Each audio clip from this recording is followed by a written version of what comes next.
So, Steve, bit of a different interview this compared to all the great fun we've been having the last couple of weeks. But we've got two games against Faversham and then against Erith where, okay, we probably don't mind the loss because on paper they've got huge budgets compared to us and it's a freebie.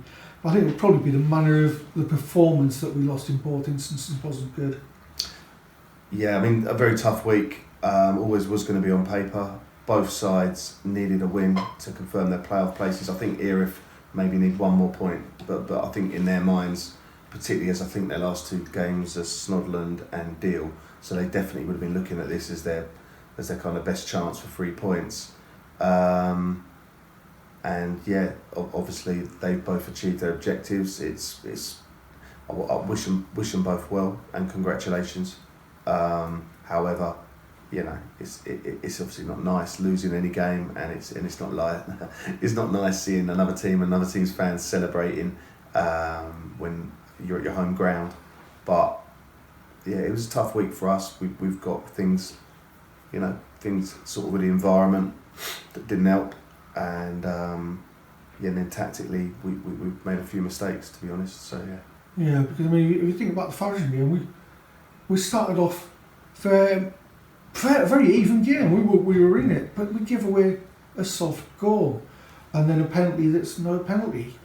You know, we're almost the architects of our own downfall. Yeah, well, the penalty that's not a penalty, there's only one architect to that, and that's the referee. However, letting in a long throw after 5 minutes, yeah, you know, Faversham wanted to get through that game as unscathed as possible, and you give them a 1-0 head start after 5 minutes.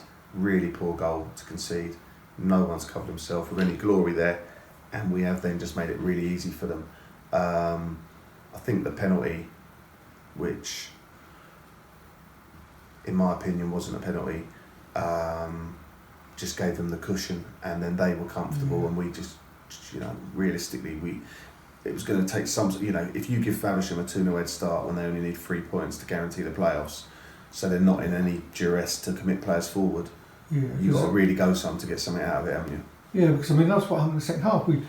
We actually had a go at them, but they just knew what to do. They sat there and said, right, we've done our job, we're just going to stop here. And all they did was completely absorb and nullify everything we were trying to do. They didn't do anything themselves, didn't threaten us at all, but they just stopped us playing.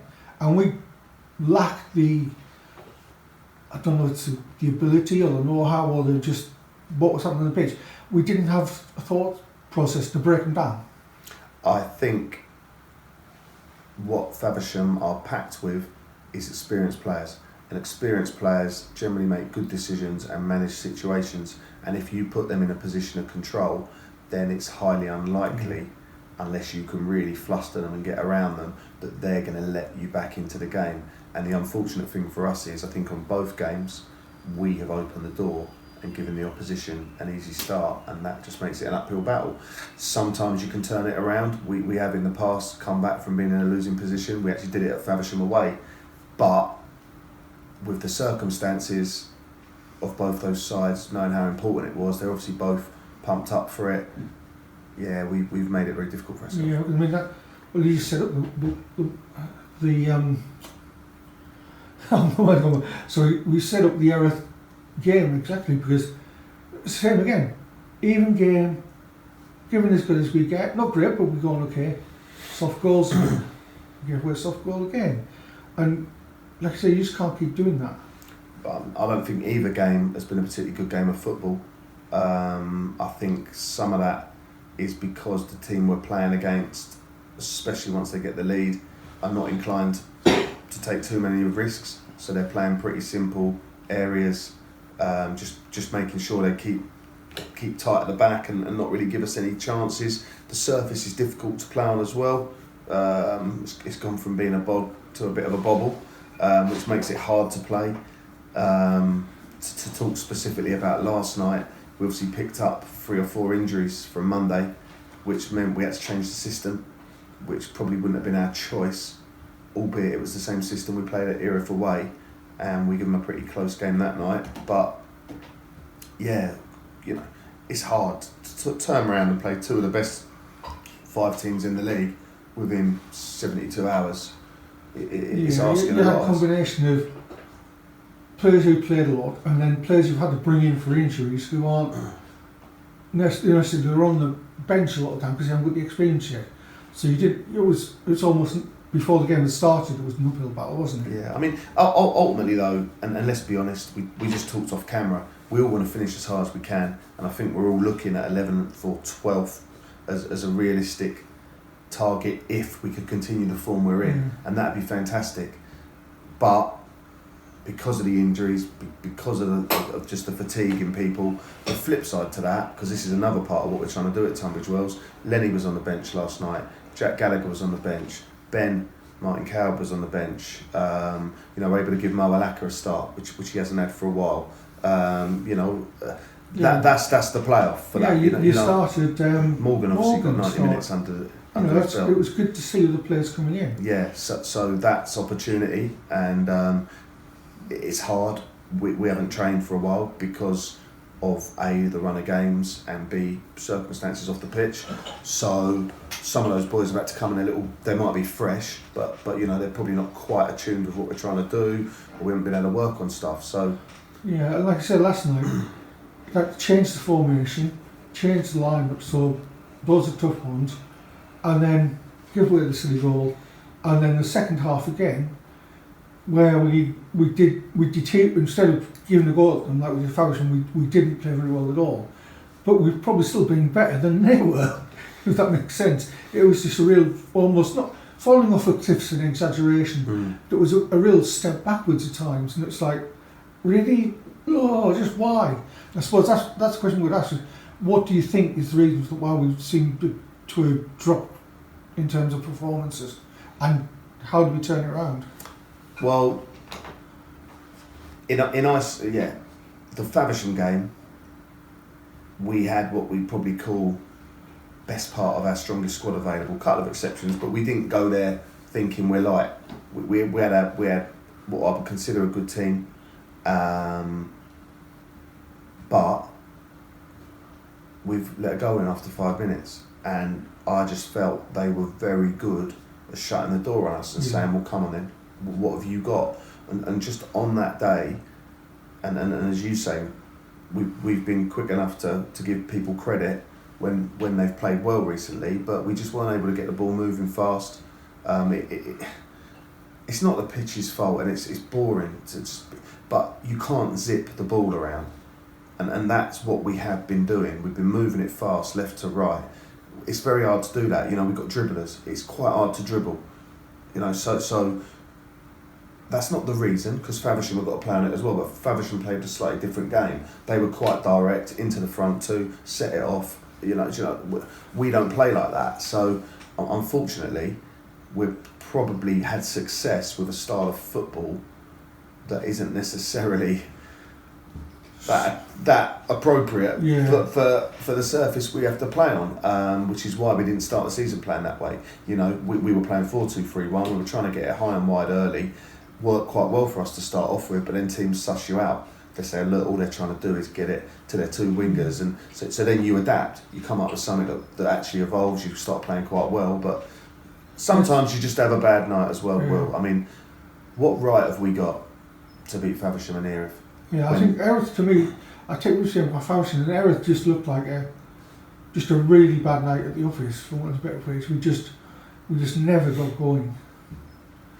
No, we struggled. We struggled, but I wouldn't say they were brilliant either. Well, I'm saying we were probably better than them in the second half. Well, almost, but it was it just felt like we've had 2 games where we've just not been there, and we haven't attended. And maybe it's something like you said about, could it be, we said off camera, all the games we've done really well at, and we were doing really well. Those games were all away. And there's something in that, like you said, maybe you can't play the football we want at home because of the pitch at the moment. It wouldn't go when we do. I'd without dwelling on it for too long, I'd probably break it down. You've got the environment. Now, there are issues with the environment, which we're not going to go into in detail, that don't make it... It's hard to say that people are going to be in the optimum mindset and condition with the environment we're currently working with. You've then got tactics. were the tactics wrong? We tried, against Faversham we tried to play the way we've been playing. I thought our midfield got overrun by their midfield, got to be honest, but then there's 4 very good players in their midfield. Sam Hassler, Billy Bingham, Nathan Wood, Kieran Campbell. Have we got any right to the midfield, the box midfield had been the key to our success. So we've come up against 4 very good players. We've given them a head start. Sometimes fans and me, we have to take it on the chin and say if we're going to give Faversham a head start, it's going to be very hard for us to get anything out of the game. They're on a very good run of form as well. They're a different animal. We played them at home when they were stuttering. Erith, we've had to make 4 or 5 enforced changes. We've had to change the formation. We quite clearly haven't had any opportunity to work on that. So we've gone out there a little bit off the cuff. It won a good game of football. They won a lot in it. It kind of had 0-0 written all over it until we don't learn our lesson and we give away a very similar goal to the one we give away down at their place.